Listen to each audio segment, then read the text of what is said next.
All right, what's up, everybody? It's your boy Conger Live, and I thought it would be great to go over the update changes that are coming in just a day or two for South Park Phone Destroyer. I haven't done this yet. I've been just covering my Team Wars, but I thought that this was some really interesting stuff that's happening.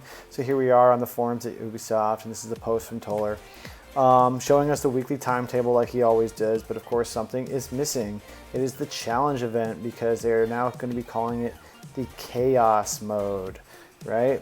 And we'll talk a little bit about that in a little bit, but just kind of want to go over all the information that we have there, saying that there's the new chaos mode and starting on July 1st. They want to make sure everything's properly set up, so we're not going to get it this week, which is totally fine by me.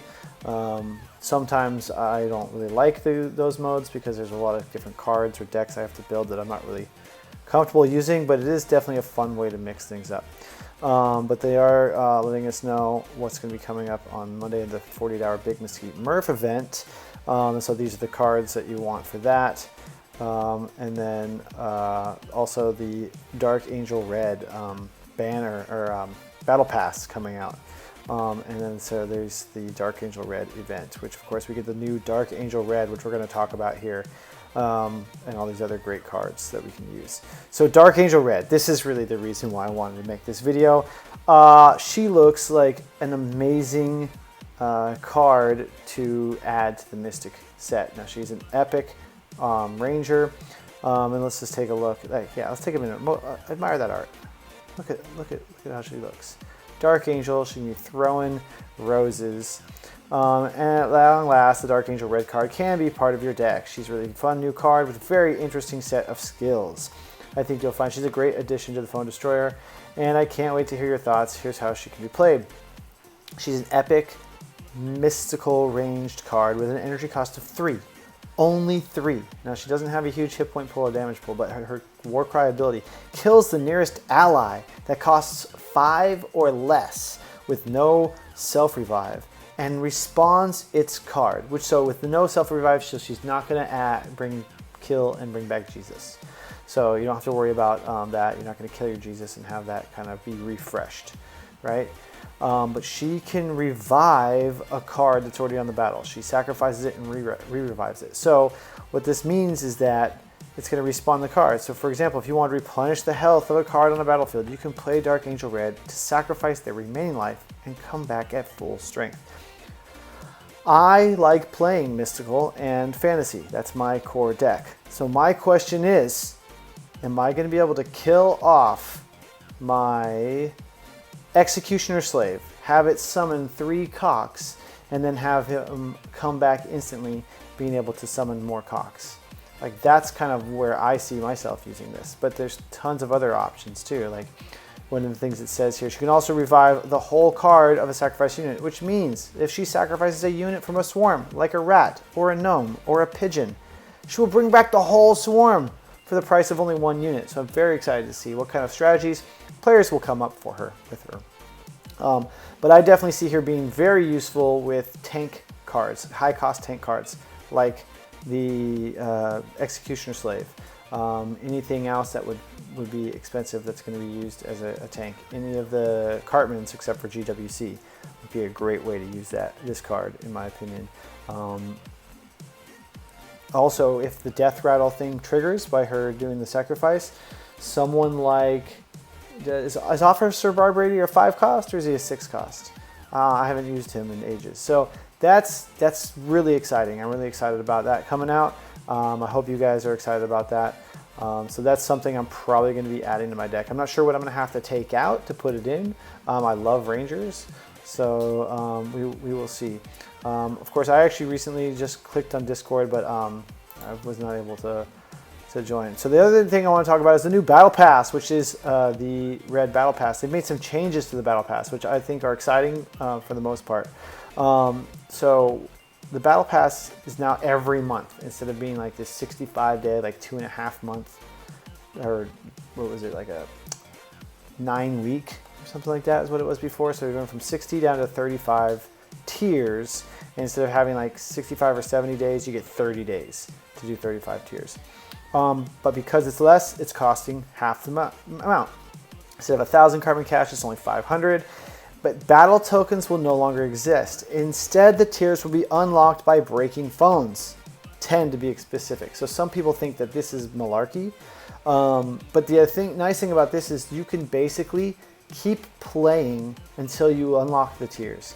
Of course, there's going to be a time lock. So after you unlock so many tiers, they're going to say, okay, now you have to wait till the next day or the next week before we allow you to unlock more tiers. But that means if you want to keep playing beyond your PvP pack and whatnot, just because you want to unlock these tiers, this is great. As before, you had to get battle tokens from PvP packs, and you could only get one set of tokens per day unless you were in the legendary. Then you can get 2 sets of tokens a day to climb. So this gives everybody an equal chance, if you're not in a legendary, to unlock everything without having to, and also you don't have to come and log in multiple times to get that second pack. You can just keep playing to break phones and to go with that. But that also being said, 10 phones is kind of a lot, because sometimes it takes a long time just to get 5 phones when I'm in a legendary competitive arena, where I get draws where no one takes a phone out, or we each only take out 1 phone out. And so I'm playing quite a long time sometimes in order to just unlock my pack. But there are other times where, of course, you get the D rankers or someone's AFK for whatever reason, and you get a free 3 phones. So I think overall this is going to be okay.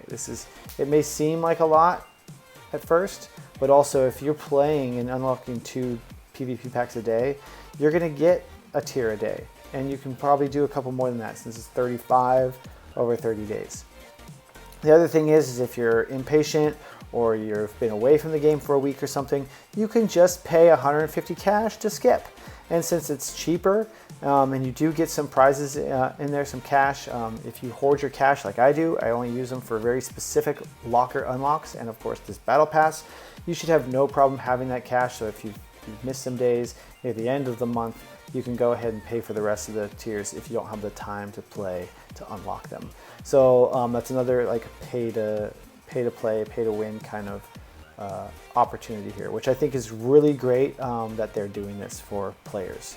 But of course, you can only purchase tiers once you reach tier 5. So you are going to have to get at least 50 phones yourself before you can go buy the tiers. But that's not too difficult to do. Like I said, if you're doing 2 or 3 PvP packs a day anyways, that's 10 or 15 phones. That's a couple tiers. You're getting, a tier and a half, a day, a tier every day anyways, if you're a consistent player. So that should not be a problem for anybody.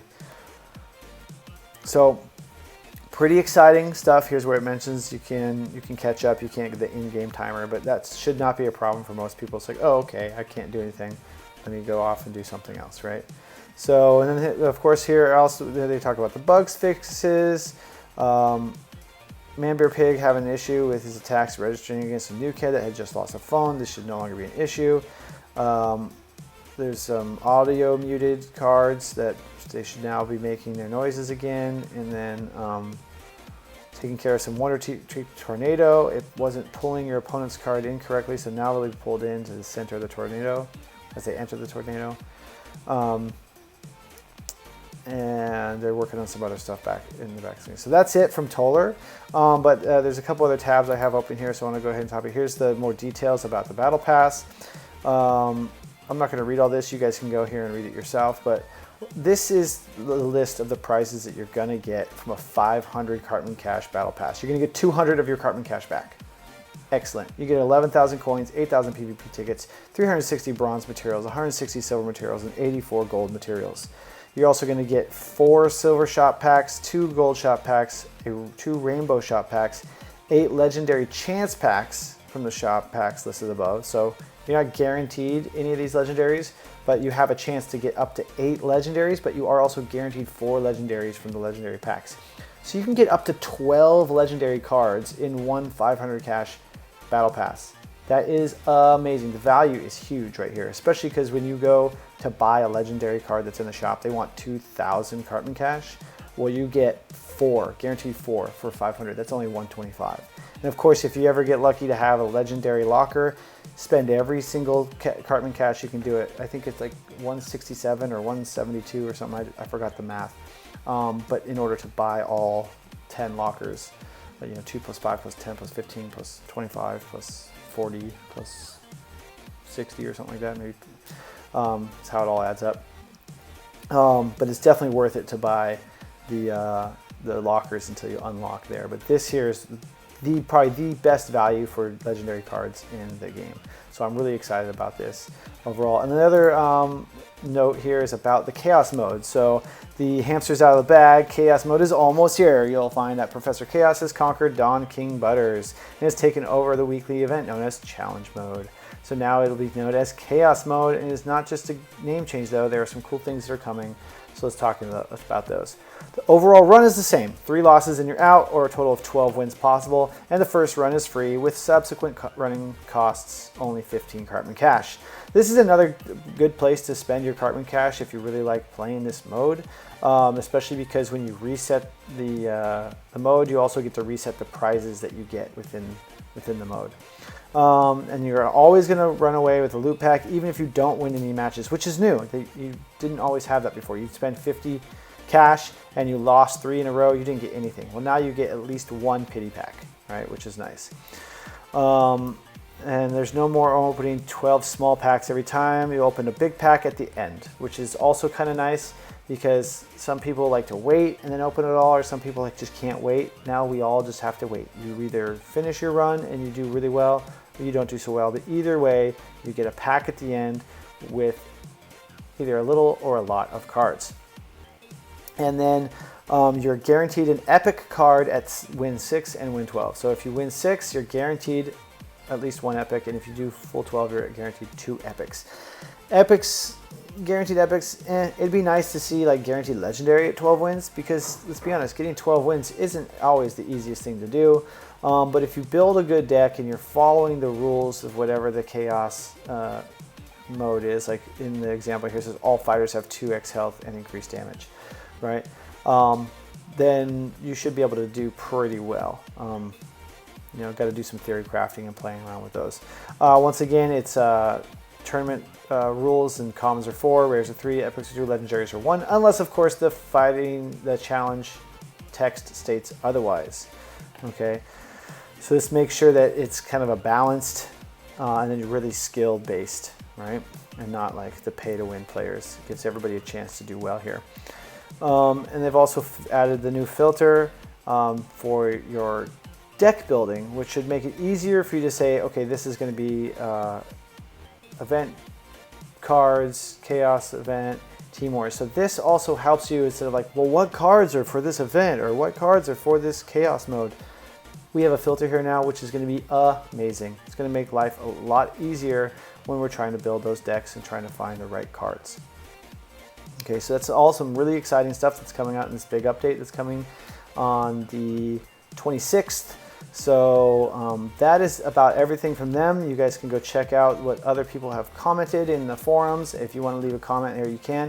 If you want to leave a comment in my video, I'd appreciate it. And make sure you check out our Team Wars from a Sad Panda Cub. I'll be posting those every week. So that's all I got for you today. Let's go take a look at that red art one more time. Let's open it in another tab and zoom in. Let's take a look at red. Oh yeah, she's beautiful, right? Look at that red. Look at that red art. Look at her. Look at that card. So nice. So I'm really excited to be getting Dark Angel Head. Give us a like, give us a subscribe, and I'll see you in the next video.